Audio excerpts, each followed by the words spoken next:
Kari Lake has lost the Arizona election for governor of the state once again, as the Arizona Supreme Court struck down 6 out of the 7 claims that she had made in her lawsuit. So basically they told her, you've got nothing, there's no evidence to back up anything you said, you lost the election, please let it go. But to hear Kari Lake tell the story, you wouldn't think she lost. You would think, based on her response, as well as the response of other conservatives like Lauren Boebert, that Kari Lake just secured a massive victory. Kari Lake got on Twitter, and this isn't even the craziest thing she said, but this is one of the things she said. She said, they have built a house of cards in Maricopa County. I'm not just going to knock it over, I'm going to burn it to the ground. Okay, that sounds totally normal and cool. Not crazy at all, Kari. So please, by all means, continue tweeting things like that because it makes you look like a totally normal, rational, well-balanced person. Yes, that is a thing. Here's the thing. She lost. You're a loser. You're continuing the grift because you know if you fall out of that spotlight, then you disappear in Republican world, basically. But when I said she's lying to her friends on social media, here's what I mean.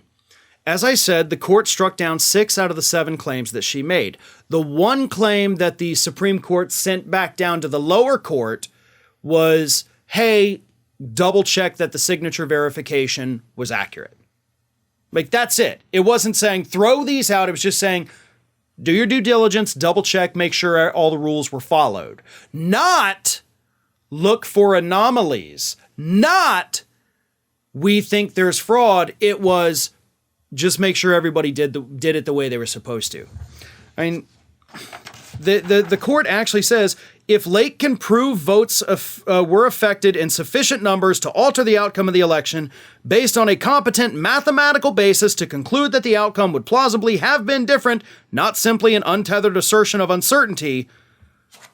Otherwise, the claim that was originally dismissed was properly dismissed. So Kari Lake has to go back to that lower court and prove mathematically that somehow the signature verification was wrong and there was enough votes to whatever. Like, it's not going to happen because if she had that evidence, she would have presented it when she first filed the lawsuit and it first got tossed because the judges said you have no evidence to support any of your claims. So here's what she put on social media after, of course, the ridiculous burn it to the ground post. She said, huge! AZ Supreme Court rules in favor of Kari Lake, forces lower court to look at signature verification issues. Nope, that's not what happened. The state Supreme Court told the lower court, hey, y'all make sure everything was okay. Kari, if you can go back to court and you prove mathematically that something was wrong, then maybe we'll take a look at it again. They did not say that they're going to force the lower court to look at anomalies. No, that's actually your responsibility. It's your burden of proof to bear. But as I said, it didn't stop there. I'm going through her Twitter feed right now. Kari Lake War Room, which is run by Kari Lake's team, tweeted that out with a message. Twitter user DC Drano, who's a big conservative guy, tweeted it out with like the red flashing light emoji. And then, of course, you had Lauren Boebert, who tweeted, big win for election integrity. The fact that signature verification is a controversial topic is ridiculous in the first place. Who said it was controversial, Lauren? That's not a thing that happened. That's something you created in your head. And this isn't a huge, well, technically the whole ruling is a huge win for election integrity because they didn't allow a lunatic to just toss out the results because she's a sore loser grifter. Kari Lake is going to lose again, which will make this, what, the 6th or 7th time at that point when her court case gets tossed by the lower court again, 6th or 7th time she's lost that election? How many more does she have to go through? What kind of fetish for losing does she have? Because she's not going to win, because if she was, she would have presented the evidence that would have proven she won when she first filed the lawsuit. But until then, she'll keep on lying and grifting, because that's what conservatives do. Hey everyone, this is Aspen.